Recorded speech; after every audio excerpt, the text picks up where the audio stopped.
Nice.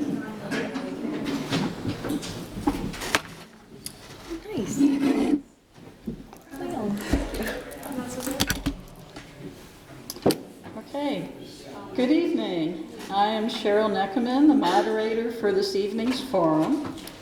The League of Women Voters is a nonpartisan organization.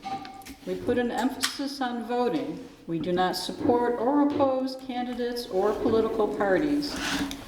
This evening, we will give you an opportunity to gather information about the candidates for the Glenville Town Council, County Legislature, and Town Supervisor to help you make voting decisions. All of the candidates who will be on the ballot on November 4th have been invited to tonight's forum. These candidates are serving our community and participating in the democratic process by their willingness to run for office. We have a few ground rules. We ask that no campaign signs, buttons, or literature be distributed in this room. There is a table for campaign literature outside this room. There is also information about the League of Women Voters. Please take a look. Also, for the duration of the forum, please silence your cell phones. No video or audio recording or pictures are allowed unless previously authorized by the League. You are welcome to submit written questions on the cards that have been distributed. The questions should be suitable for all of the candidates to answer. Please hold up your cards and an usher will collect them throughout the forum. Each candidate will be asked the same question. Questions will be screened, and questions that are unclear, hostile, or of a personal nature will not be used. Questions that fall in the same general area may be consolidated. There is often not enough time to cover all the issues. And please feel free to contact the candidates directly for more information. Candidates will have a 2-minute opening statement, 1 minute to answer each question, and a 1-minute closing statement. We have timers who will hold up a yellow card when there are 30 seconds left, and a red card when it is time for the candidates to stop. During the questioning time of the forum, the order of candidates will be varied. After each statement or question, please hold your applause until all the candidates have spoken. The following candidates are running unopposed and will not be participating in the formal part of the forum. We have set time aside at the end of the forum for them to talk to voters. The candidates running unopposed are Robert Kirkham Jr. for Supervisor and Thomas Coppola for Highway Superintendent. And Mr. Kirkham is here, so I'm sure he'd be happy to talk to people at the end of the forum. The candidates running for County Legislature District 3, Michael Aragosa, Peter Frassoni Jr., and Kathy Gatta, unfortunately declined our invitation and are not in attendance. The candidates running for Town Council, Stacy Agostino, Brandon Cook, Kristen Holub, and Bud Watson, are willing to face the voters and are here tonight. And we will begin with opening statements with Ms. Agostino going first. Thank you. So I would like to thank the League of Women Voters for inviting us to do this and for holding these forums consistently. It is an important part of the process, so thank you to you all and to anyone who's watching at home, to the people who have come here to find out more about us. I appreciate your participation in this. So I'm Stacy Agostino, running for Glenville Town Board. I've been a resident of Glenville for coming up on 9 years. I moved here in 2016, wanted to dive into this community, find out more about this place where I live. So I immediately jumped into all kinds of organizations, activities.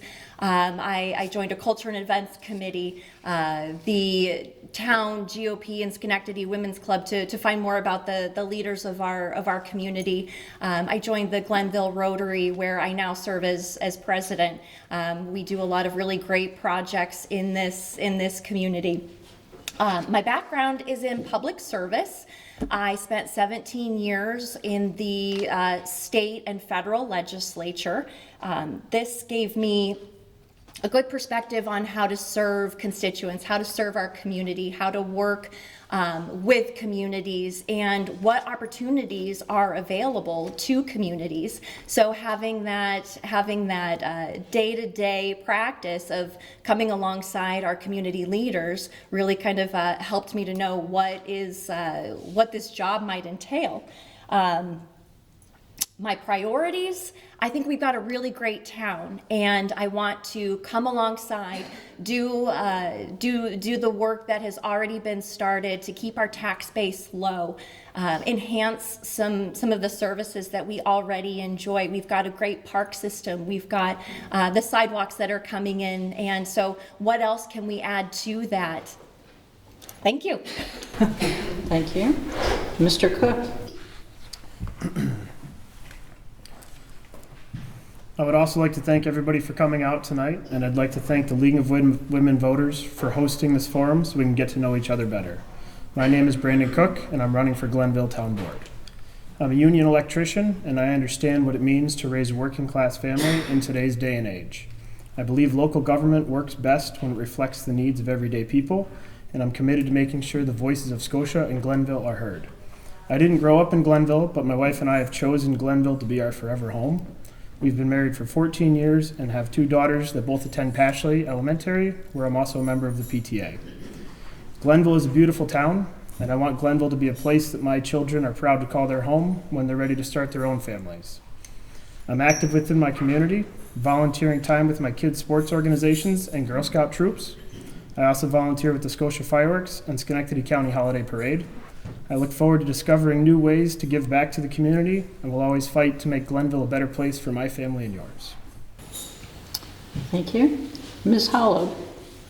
My name is Kristen Hollab, and I want to, again, as already been said, thank everybody for coming out and being a part of the conversation. That's going to help us reach our goal. Because even though we may come at it from different angles, we all want the same thing. We want a safe, thriving community for our families, our neighbors, and everybody in Glenville. So Town Board is a new venture for me. My background is in higher ed. I teach English and literature at community colleges, but mostly what I get to do is help college students find their voice and become engaged citizens. And as rewarding as that work is, over the past few years, and especially since becoming a mom, I've become passionate for using my own voice. So I want to use my voice to further the things that I'm passionate about. Like I said, I'm a mom of 3, and what I want more than anything is for a safe community for my children, that we feel safe going for a bike ride after dinner because our police department is supported and invested in, that they can run and jump and swing at beautiful parks and recreation areas, that we can gather with other families at events like Oktoberfest and Thursdays in the Park and the 4th of July fireworks down at Jumping Jacks. And I also want people to be able to afford to send their kids to soccer camp after they've paid their tax bill. Green space is also important to me as we responsibly expand development, which is an integral part of keeping the tax burden off of homeowners. I am a mom of 3, and I teach part-time, but mostly we're on a single budget, so I know how to make a budget work. And I've lived here my whole life. I went through the Scotia school systems, and I have my own children here, so I want more families to come and put down roots like I did. Thank you. And Mr. Watson? Thank you very much. I got to tell you, from all the times I've come here, I've never sat on this side of the room. This is a very interesting perspective here. Now I know why Jim Martin and some of the town councilmen in the past used to get a little nervous when the Outlaws people would come marching in. But it's pretty cool. My name is Maurice Watson. Bud Watson is the name that I go by normally. My family my wife's a lifelong Scotia resident. I married her, and we moved up here because we wanted a better life. I'm a teacher in Schenectady, and during that time, I got involved with the Outlaws Residents Association because I just liked, if you drive through Outlaws, you'll know what I'm talking about. It's a special place, but it almost wasn't a special place. And there was a project at the end of the road that was like 66 units were going to happen, and I got involved, and we cut it down to 44. And then when I got back into it, for one reason. It was because I didn't see things getting done. And some of the stuff that I'm hearing today already about parks and stuff like that, and festivals and all this stuff, that's awesome. That's great.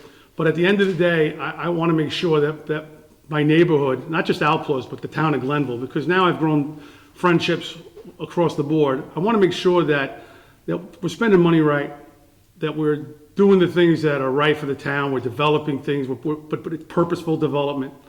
I'm a citizen, and I'm a citizen that's getting involved to hopefully be one of 5 that will help in the decision process. I'm not running for supervisor, I'm running to help. And that is why I'm here. Now, again, I could talk about my family all night.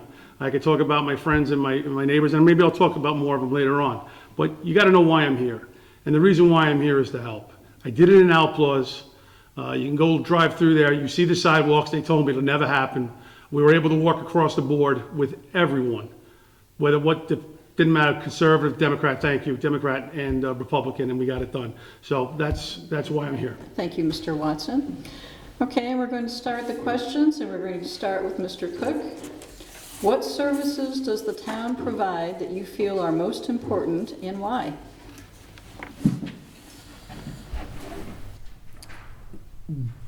All the services that the town provides are important. I think it's wonderful what the town board has done up till this point with enhancing public safety. I think the town making sure that our police officer staffing level is correct before we have officers retire.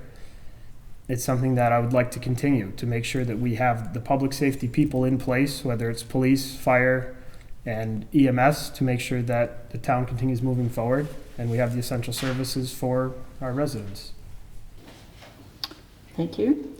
Ms. Howell, what services does the town provide that you feel are most important?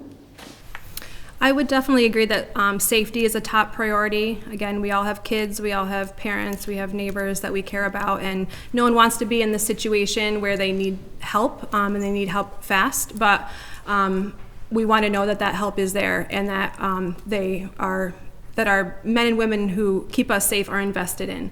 And things like the new fire training facility for Scotia Glenville is going to serve in that way. Again, the investments in the tools that our departments need, the accreditation of our police department, all of these things, again, just help us have peace of mind that when we need somebody, that somebody's going to be there, they're going to be equipped and supported. Thank you. Mr. Watson, what services does the town provide that you feel are most important? Well, I completely agree with the other 2 speakers. The police department, my father was a 27-year police officer in New York City. So I grew up with the cops. And I do believe that, safety, again, as a teacher in Schenectady, I'm very sensitive to the issues that some of my students go through. And again, relationships with the police officers and relationships with the fire department are important. I will say this, though. One of the other ones, as being a part of the member of the Traffic Safety Board, at the Traffic Safety Board, some of the things that are going on right now is making sure that the roads are clear during the storms. We've had those issues that some of the streets are not be able to get done. Those workers, we need to find more workers so we can cover those situations and improve the traffic safety of our community as well. Thank you. And Ms. Agostino, what services does the town provide that you feel are most important? Not to be redundant, but absolutely safety. My husband is a retired police sergeant from Glenville. I know we have a very fine police department, and making sure that they are supported is a priority. But to kind of go back to what Bud had said about the village of Outlaws, and they have a tremendous sense of community. And people love that. And I think that's something that we can enhance in other parts of the town. We have really great, like Kristen mentioned, we've got our Oktoberfest. That brings a ton of people to the town. It brings us together. We have Thursdays in the park. We have these opportunities. We have beautiful spaces where we can come together and be a community that takes care of each other. So I think that's another aspect that we can enhance here. Okay, thank you. And we're going to start the next question with Ms. Hollow. It's important to know if you believe in the scientific basis for vaccine use in this country. Since that doesn't really pertain to anything that I would have a role in as a town board member, I don't see how my personal convictions would really have anything to do with that. Okay, Mr. Watson. It's important to know if you believe in the scientific basis for vaccine use in this country. I'm running for town board. That's my answer. I'm running for town board. So, you know what, I'll expand on that a little bit. When you're running for town board, you're running for the services of your community, the events of your community, and the such. When it comes to that, I'm gonna leave that to the higher ups. Thank you, though.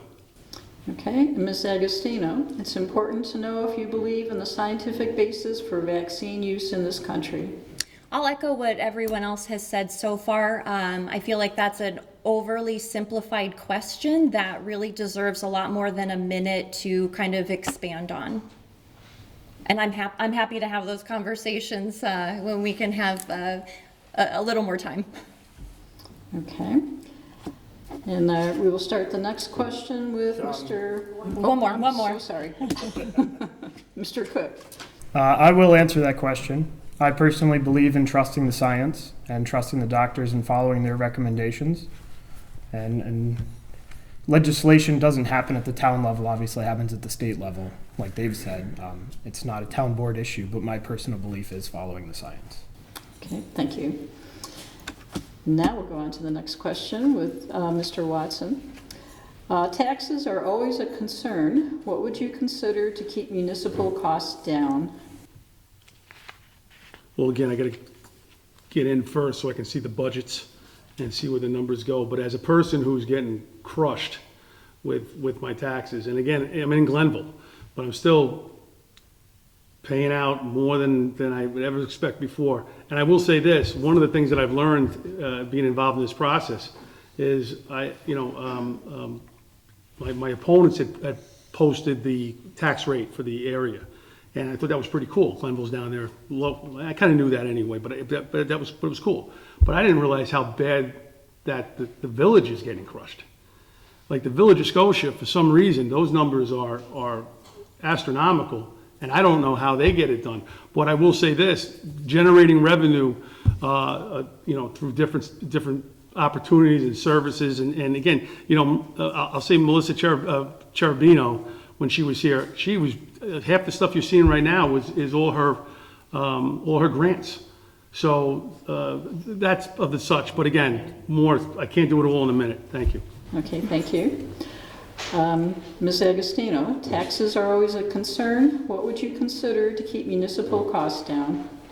I absolutely agree that grants are one very good way. There's a lot out there at the state level, at the federal level. There are, just for tax purposes, there are different grants that can help reduce costs, but even for some of the other things that we want to do as a community, we can look for grant funding. And I feel that my experience with the state and federal government helps me to understand where to find those different sources. They're out there. You just have to know when and where and how to find them. Thank you. Mr. Cook, taxes are always a concern. What would you consider to keep municipal costs down? I think if we want to keep the same level of service we already have, we're not looking to cut service. So the options would be to increase grant funding, like they've said, and like the town board has currently established a part-time grant writer. But I think encouraging in new business and expanding business in the area to increase the tax revenue to help offset the money that we're spending for the services we need. Thank you. And Ms. Holub, taxes are always a concern. What would you consider to keep municipal costs down?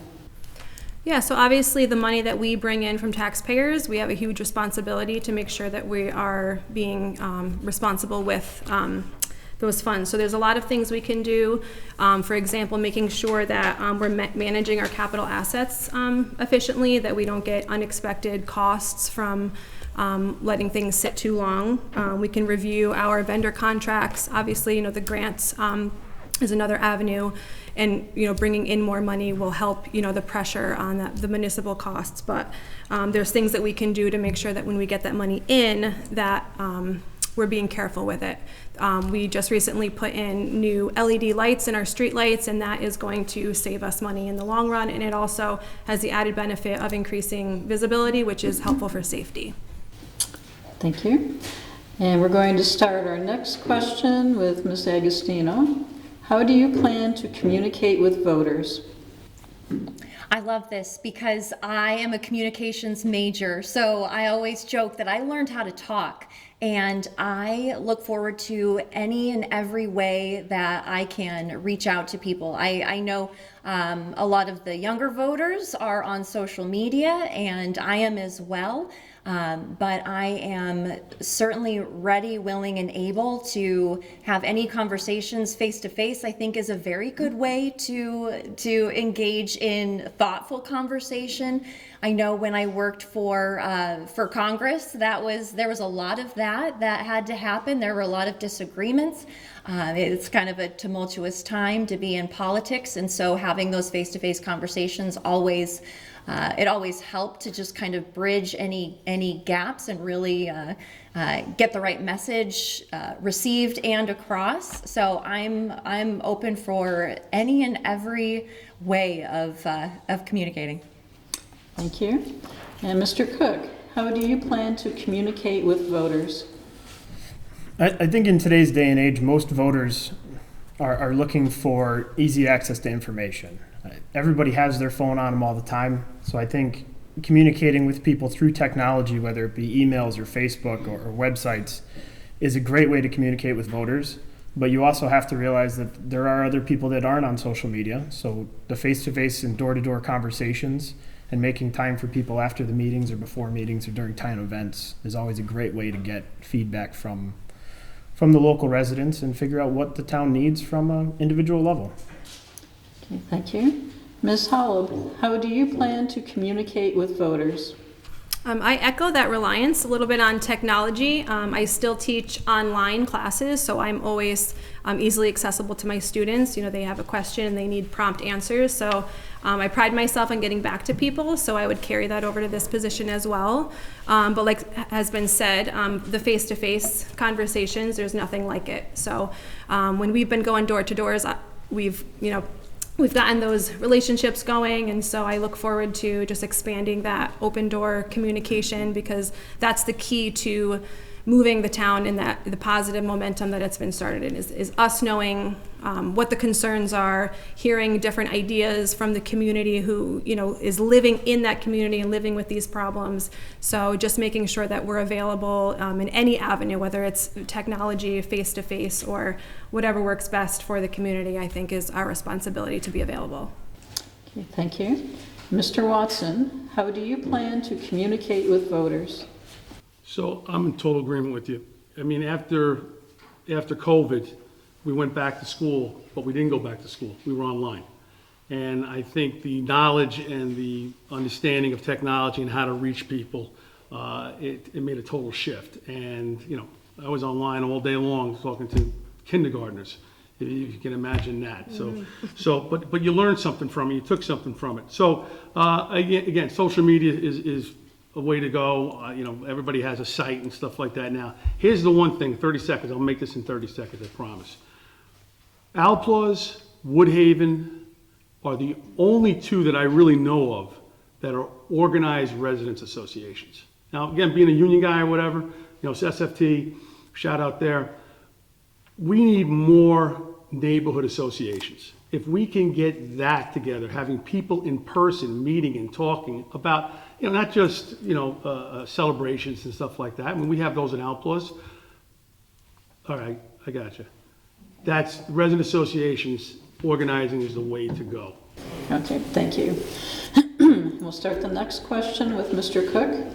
Is the town headed in the right direction, or do you see an area that needs change? I think the town's absolutely headed in the right direction. Like everybody said, the town taxes are a very low municipality tax, but I think there's always room for improvement with anything, and I think collaboration with the village government, the Village of Scotia, will help to push both municipalities in the right direction. There's definitely services that we can offer each other to help move everything forward. Thank you. Ms. Hollow, is the town headed in the right direction, or do you see an area that needs change? I think we've got a great momentum going. I mean, you see the Freeman's Bridge corridor and all the development that's happening there. You see, again, the mutual aid agreement that was recently signed to help, that intermunicipal cooperation with the Village of Scotia. You see, again, the low taxes, which has been mentioned, the accreditation of our police department, all these things that enhance safety, the expansion of our programming at the senior center, our parks are being invested in. We have the legacy part and that project recently. There's a lot of good things happening, and our debt is being reduced while keeping our taxes low. So I think all of that in conjunction with, again, just the beautiful character that we have in the town, in the parks, in all of our events, I think all of that is positive. Thank you. And Mr. Watson, is the town headed in the right direction, or do you see an area that needs change? I've never had a thought that the town was not in the right direction. I've been involved with the Outlaws Resident Association. We worked closely with Supervisor Kessley back in the day. I always felt like we were going in the right direction. Are there things that we can do better? Absolutely, just like Mr. Cook said. We can work better with the village. We can work better with some of our youth services and stuff like that, especially in the village. I mean, Burnhill has their organization, Niski has the school districts I'm speaking to. But let me get back to that 30-second piece. Well, you're quick. So the thing that I'm saying, people looked like they were scratching their head about this neighborhood thing. The reason why I bring that up is because when you have people working together in not in pockets, but in neighborhoods, you get their voice. And you don't have, it's easier to filter in information and find out what people need. The one thing we did was a Hamlet plan in Outlaws. We just redid our Hamlet plan. I'll talk about that when my time comes back. Thank you. Thank you. And Ms. Agostino, is the town headed in the right direction, or do you see an area that needs change? I don't think anyone can say that we haven't been heading in a good direction. We have, not to kind of go over all of the things that were already listed, we have so many great services here. When we hit doors and we talk to residents, they have nothing but good things to say about the services and all the things that the town provides. One thing that I do agree with what Brandon had said was that we can collaborate with the village. We've got a great resource down in the village, and what a great opportunity to just kind of bring them into the fold and really explore what they have to offer. So I think there's one area that maybe we can improve. Okay, thank you. And we're going to start a new set of questions, starting with Ms. Hollow. What's your feeling about sanctuary town designation with regard to immigration? So we don't currently have a cooperative agreement, but I don't feel like that's something that we need to implement, but we obviously are working with the appropriate departments, and there's the FBI and there's ICE and there's Homeland Security. They have jurisdiction. So again, we don't have currently a cooperative agreement, and I don't think that we would need one either. Thank you. Mr. Watson, what's your feeling about sanctuary town designation with regard to immigration? So again, I have one of five as voice for this, if you're on the town board. Again, I think it's something that can't be talked about in a 30-second window, which I'll probably get in 10 seconds. The thing that I was talking about earlier, though, was the point of the Hamlet plans that we did. We gave our neighborhoods a voice. Now, if you go up by Tomahawk Road there, and you take it the end of the street, and you will see Travis Herron's house and his wife Mia. Their house has been basically, their septic system's been destroyed. They have water rushing down from the top of the hill because of the Amador project. All right, and the Amador project was able to move along and pretty much do whatever he wanted to do because he was grandfathered in. Now, if you had a Hamlet plan or you had a neighborhood plan, that is the voice of your neighborhood. We created that at Alplus, and the reason why we did that was to thwart and to stop overdevelopment down at the marina and in our community. If you have a voice, people will listen, and that's one of the things that I can do for this town. Thank you. And Mr. Cook, what's your feeling about sanctuary town designation with regard to immigration? I believe you skipped Mrs. Agostino. Boy, and I thought I was doing so good here. Boy, I am not. Okay, Ms. Agostino, what is your feeling about sanctuary town designation with regard to immigration? To put it simply, I'm not in favor, just because I believe very strongly in the work that our police departments do. I believe in the work of those who are tasked with keeping us safe to do the right things in the work that they do.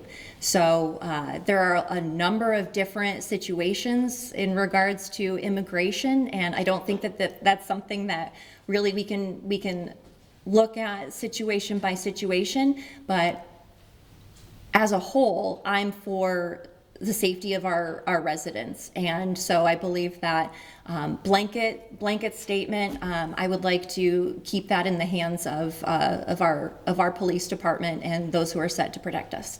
Okay, thank you. Now, Mr. Cook's turn. What's your feeling about sanctuary town designation with regard to immigration? I believe that immigration issues are humanitarian issues, and I don't personally know enough about what a sanctuary designation for a town means to be able to speak on it. So I would say that's one of those issues that could be explored, but it's more of a state level political issue and a federal level political issue when it comes to immigration. Okay, thank you. And this will be our last round of questions, and we'll be starting with Mr. Watson. Who is responsible for sidewalks in the winter on Route 50? Who do we call if there's an issue? Well, I can tell you what we do in Alplus. So we created a sidewalk district, and as a result, we worked with the county, which is a very important piece here because it was the town and the county project. And we worked with the county to get a snow blower, and we operate it with the town, and the town comes in and does it. That was all predetermined, and we also allow them to use the equipment to help out other areas that are in need when it needs to be done. So I hope I answered that question right, because that's kind of the one that's in my wheelhouse. But again, I'm waiting for her to put the sign up, because I don't want her to. I'm waiting for that time's up. I'm not ending. My last one. All right, go ahead. I'm sorry. Go ahead. Okay, thank you. Ms. Agostino, who is responsible for sidewalks in the winter on Route 50? Who do we call if there's an issue? Well, I really don't know. I know that state roads are maintained by the State Department of Transportation. County roads are maintained by the county. The town maintains town roads. So as far as the sidewalks, I would have to find that out. Not being in the job, I really couldn't speak to that. But I do know that within the town, we have a really great highway department that is on top of things 100%. very few complaints about the work that they do on our town roads. The State Department of Transportation, again, in my many years of public service, I've had many conversations on this issue of maintenance, and same with the county. I know that we've got a good department there, so I guess it would all start with just doing a little digging to find out who exactly and who owns the road. Okay, thank you. Mr. Cook, who is responsible for sidewalks in the winter on Route 50? Who do we call if there's an issue? I would echo the statement. Route 50 spans quite a bit of space throughout the area. I would be happy to field a call or answer an email from somebody that has a concern and help them get connected with the right person. But off the top of my head, I don't know who the correct person is for that. Okay, thank you. All right, it is now time for our closing statements. Kristen. All right, I am flunking as moderator tonight. I'm so sorry. Okay, Ms. Hollow, who is responsible for sidewalks in the winter on Route 50? Who do we call if there is an issue? You're doing a great job as moderator. My answer is not going to be that much different than what you've heard. I don't know off the top of my head, but again, as a town board member with open doors, I could probably find that information out for you if you had an issue. I deal with things like this, again, at SCC a lot. A student will ask me a question that I don't know the answer to, but I know how to find the answer. So that would be how I would handle that situation. Okay, thank you. All right, now we are ready for closing statements. And we're going to start with Ms. Agostino. Okay, so I just have to say, I really enjoyed this. I feel like we all are talking about the same things. We love our community. We want the best things for our community.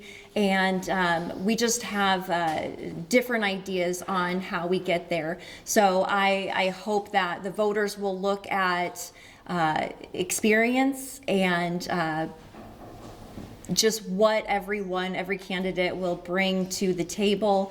I think my past experience of getting the job done for the legislators that I worked for, that's an indication of what I can bring to this role.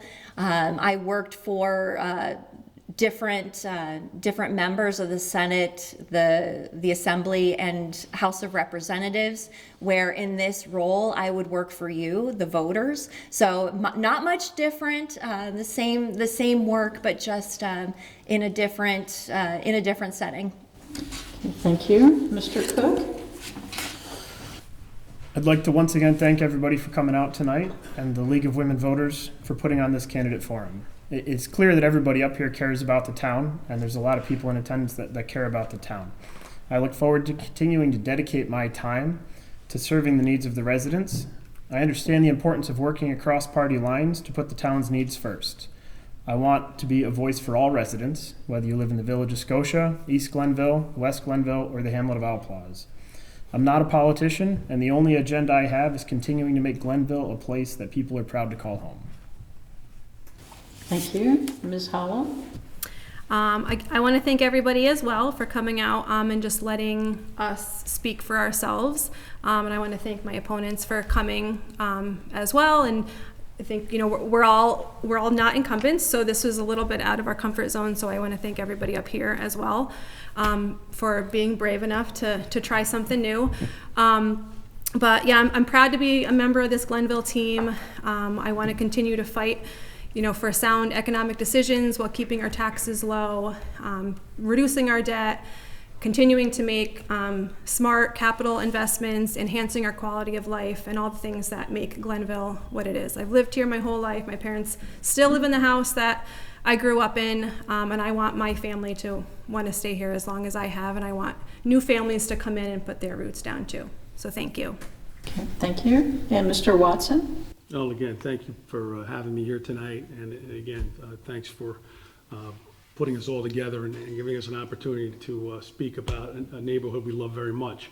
One quick one, if you looked at me and you wonder why I was sitting back like this, one of the things I will do if I can get in here is ask the supervisor to buy new chairs, because these things are all the way back, and the next thing you know, you're sitting back there and it looks like you're slumping.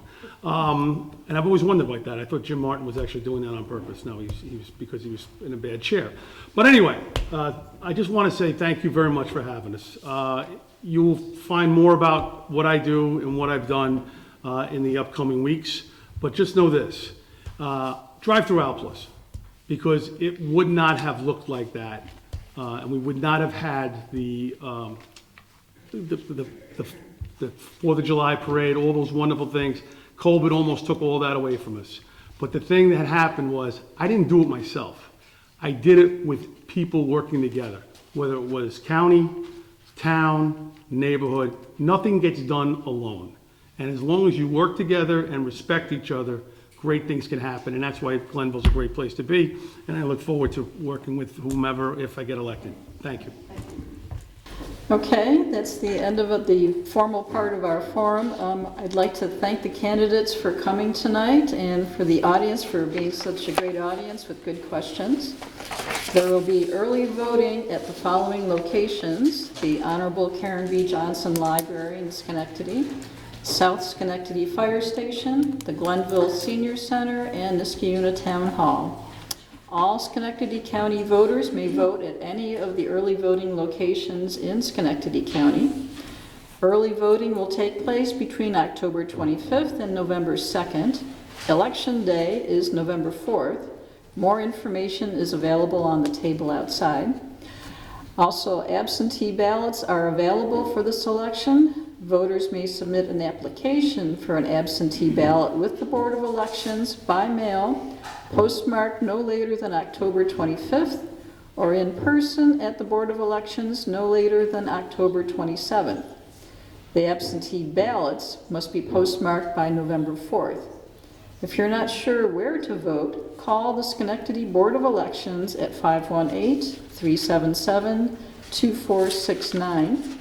And I also would like to mention that we have 3 candidates in the audience who would love to talk to you all, who could not participate in the formal part. We have Michael Aragosa from the county legislator candidate, Thomas Coppola for highway superintendent, and Robert Kirkham for town supervisor. Thank you all.